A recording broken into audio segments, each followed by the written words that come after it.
हुकूमत पंजाब की तरफ से जिला के लिए 10 अरब रुपए के तरक्याती पैकेज के तहत मनसूबा जात का जायजा लेने के लिए अहम इजलास जेर सदारत MNA चौधरी मोनसिलाई डिप्टी कमिश्नर सैफ अनवर जप्पा मुनक्कद हुआ।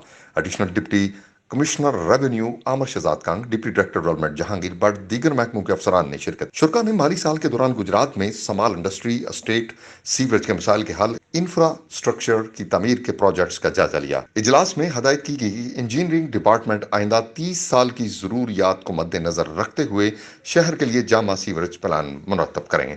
इसी हवाले से तजावीज़ और तखमीना जात तैयार करके आइंदा इजलास में पेश किए जाएं। इजलास में बताया गया कि माली साल 2021-22 के तरक्याती बजट में समाल इंडस्ट्री एस्टेट नंबर 2 अहम शाहराहों की 1122 स्टेशन का क्याम शामिल है। इन मनसूबाजात की तकमील से गुजरात तमीर और तरक्की के नए दौर में दाखिल होगा। MNA चौधरी मोनसिलाई और डिप्टी कमिश्नर सैफ अनवर जप्पा ने हदायत की कि तमाम महकमा जात तरक्याती पैकेज के बर वक्त इस्तेमाल के हवाले से मनसूबा बंदी मुकम्मल करें। सब्सक्राइब कीजिए, बेल आइकॉन पर क्लिक कीजिए ताकि आप रह सकें हमारी खबरों से आगाह।